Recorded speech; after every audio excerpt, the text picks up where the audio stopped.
Un decreto supremo establece feriado este próximo 22 de enero porque es Día del Estado Plurinacional de Bolivia. Y justamente el gobierno de transición ya ha señalado de que va a respetar este feriado. Sin embargo, el Estado como tal, el Ejecutivo y también el Legislativo, parte de él, van a trabajar con normalidad ese día por el corto periodo que resta. Y justamente vamos a hacer un análisis de este tema. ¿Qué pasa con el informe que usualmente lo brindaba el expresidente Evo Morales Ayma en esta fecha? ¿Qué dice la Constitución con relación al 6 de agosto? Y estamos con el diputado Amílcar Barrala, a quien le damos la cordial bienvenida. Buenos días, un gusto. ¿Cómo estás, Vania? Buenos días, un gusto.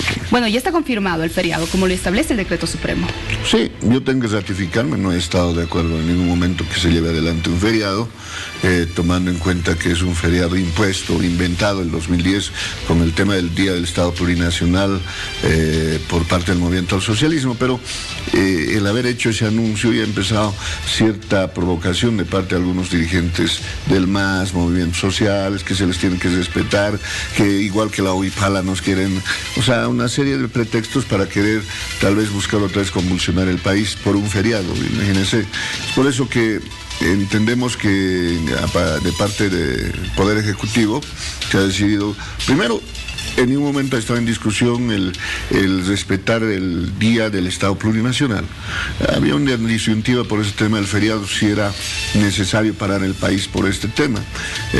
Pero para evitar ese tipo de problemas o ese tipo de pretextos que querían buscar alguna gente todavía del movimiento al socialismo, es que se respeta también el feriado. Pero hay un detalle de que la misma presidenta ha decidido y en bancada de oposición también, de que nosotros vamos a seguir trabajando normal, porque un feriado no es obligatorio, o sea, no te pueden decir que hoy te quedes en tu cama, en tu casa, y listo. Nosotros, tanto el Poder Ejecutivo, sus ministerios y demás, van a seguir trabajando, y los que quieran parar, que paren, ¿no? Ahora, ¿va a haber sesión? ¿Se va a convocar a sesión de la Asamblea para que se brinde un informe? Primero entiendo que este sábado hay una sesión, eso se está definiendo de Asamblea para una interpelación que tienen la gente del MAS. ¿Sabes cuál es esto? Te quería explicar. La interpelación del MAS es contra el ministro Murillo y contra el ministro de Defensa, López, supuestamente por lo que ha pasado en los 21 días. ¿Cuál es? Por eso es muy incómodo este tema de los 2/3 del movimiento al socialismo, porque cuando va un ministro a dar interpelación, nosotros hemos hecho varias interpelaciones en nuestra gestión y siempre salían los ministros aplaudidos. Con el voto de confianza. De voto de confianza, Cassin Andas, Nemesia Chacoyo, Eugenio Rox, todos incluso mostrando índice de corrupción. Pero aquí, ¿cuál es el tema del peligro, por así decirlo? De que por más muy buen informe que den los ministros, los que tienen que aprobar el informe es los 2/3 de la Cámara de Diputados y senadores, y eso lo tienen los del MAS. ¿Usted cree que los del MAS van a aprobar un informe, por más perfecto que sea, de parte de los ministros actuales? No. ¿Y qué lleva eso? Puede llevar a la censura del ministro, y que eso implica que se sugiere a la presidenta la destitución inmediata. O sea, esas son, por ejemplo, una de las instrucciones que ha dado Evo Morales a sus legisladores de la Ladura. Con el tema de interpelaciones para incomodar la gestión de Janine Áñez. Por eso, a veces yo digo, sería mejor que se cierre el Congreso este 22, que todos nos vayamos a nuestra casa y dejar que este gobierno de transición haga sus cosas como tiene que ser, ¿no? En breve vamos a tocar ese tema, pero antes, ¿qué pasa con el informe que usualmente se lo daba, bueno, desde hace algunos años en el gobierno de Evo Morales? Bueno, los informes de antes era una retórica de lo mismo, ¿no es cierto? Antes Morales de lo que te hablaba era que de los de la derecha, que Chile, me estoy acordando bien porque todos los años era lo mismo, en algún momento pedimos, ¿para qué vamos a perder el tiempo? Denos un CD o un video para ver los de los años pasados, que nos va a decir lo mismo. Era atacar a la oposición, acordarse de lo que hacía en el cuartel, de cuando vivía en el campo, o sea, lo mismo todos los años. Entendemos que este año ya esta consideración de la presidenta, me imagino que personalmente sería interesante que dé un informe, pero haciendo conocer toda la investigación que han llevado adelante hasta este momento los ministerios. O sea, empezar a sacar todos los actos de corrupción que yo creo que hemos avanzado un 10-20% que ha tenido estos 14 años de gobierno del MAS. Que tanto quieren informe los del MAS, van a tener el informe. ahí está este acto de corrupción, ahí está, me imagino que eso no aplaudirán.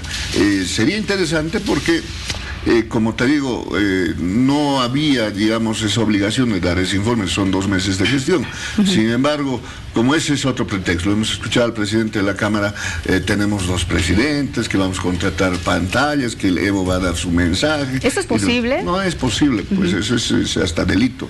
Pero sería interesante, como le digo, que la presidenta dé un informe haciendo conocer todo lo que hemos encontrado hasta ahorita en estos 2 meses de gestión. En Sucre ya han presentado una denuncia en contra del presidente de la Cámara de Diputados por hacer este anuncio y también contra el expresidente Evo Morales. Otra denuncia por usurpación de funciones. Claro, pero aquí creo que ha sido un error inducido al presidente de la Cámara de Diputados, porque obviamente el que Evo quiera dar algún tipo de mensaje es usurpación en funciones, él ya no es presidente, pero ahí les dijimos, ya quieren mensajes del Evo, háganse mandar a su WhatsApp, en videos, eso, pero él ya no es nada. Si tendríamos que escuchar un mensaje, tendría que ser también del Goni, del Tuto, del Carlos Mesa, o sea, de todos que han sido presidentes.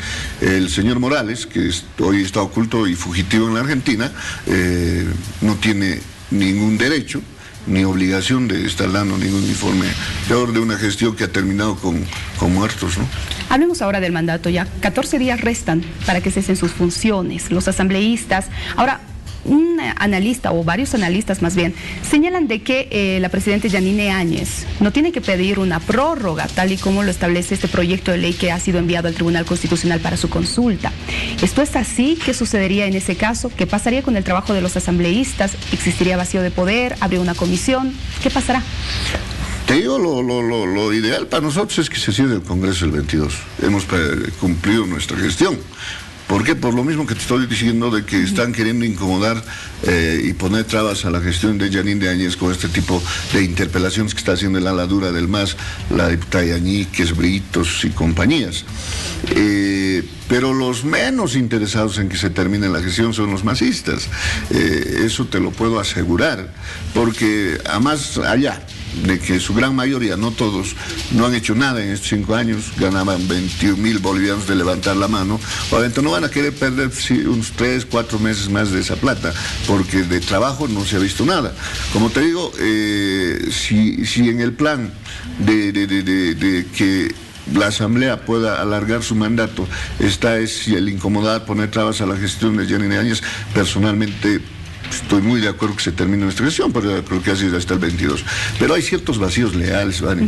No te olvides que si han logrado esta gente del MAS de poder habilitar ilegalmente a una candidatura de Evo Morales diciendo que es de un derecho humano, con legislación comparativa de otros países y todo eso, imagínate que pueden conseguir, no, Yanine Áñez también era senadora, ella también ha terminado su gestión, porque Yanine Áñez no ha sido elegida como presidenta.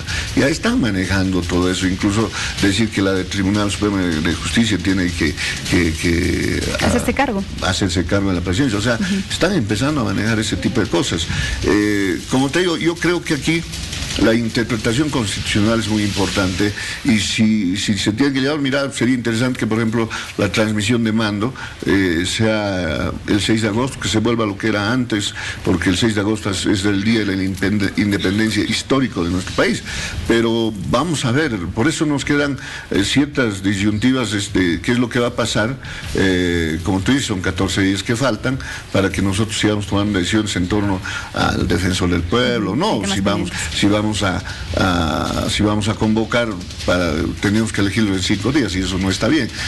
Y entonces, si no habría la ampliación, en ese tiempo tendríamos unos 5 meses más o menos sin defensor del pueblo, por ejemplo, en una de las situaciones.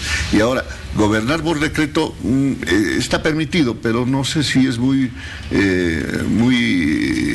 ético, digamos, porque la presidenta hasta este momento ha mostrado muy buena imagen y ha habido muy buena coordinación con varios asambleístas del movimiento al socialismo. Solo hay una ala dura que no sé, parece que no se acostumbran, que se los ha quitado la mamadera y no quieren soltarla, ¿no? Bueno, diputado, otro tema que se mantiene latente y que va a seguir, por cierto, es el tema de los asilados, ¿no? En la Embajada de México. ¿Cómo puede hacer el Estado boliviano para hacer cumplir justamente estas órdenes de aprehensión? ¿Qué tendría que pasar? ¿Esperar? Yo le voy a hablar como político, o sea, el tema diplomático lo hablarán seguramente algunos analistas, incluso nuestra canciller. Primero, de que AMLO, Andrés Manuel López Obrador, presidente de México, entiendo, debe tener algunas ciertas deudas con Evo Morales, o tú sabes... ¿Deudas en qué sentido? No, pues no te olvides de que uno de los países donde más narcotráfico se maneja es en México.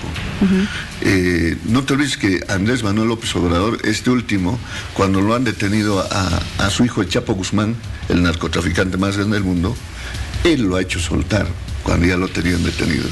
¿Por qué? Porque supuestamente tenía miedo que se cause matanzas y todo eso en México. Lo ha soltado. Entonces, yo creo que va más por ese lado. Bolivia es uno de los grandes países de producción de droga, especialmente en el Chapare. Porque de otra cosa no te puedes explicar tanta protección. Pelearte con un país ni siquiera por Evo Morales. Estás hablando de funcionarios que hemos probado que han cometido delitos y que en este momento están ocultos como vulgares delincuentes ahí, ¿no? ¿Es lo mismo que ocurre con España? ¿Podrían haber este tipo de vínculos? En el tema de España, los vínculos son más de tema políticos, ideológicos. Se ha confirmado por parte de mismas autoridades españolas de que Evo Morales y el MAS han financiado la campaña de Pablo Iglesias, que hoy por hoy es parte importante del gobierno de España.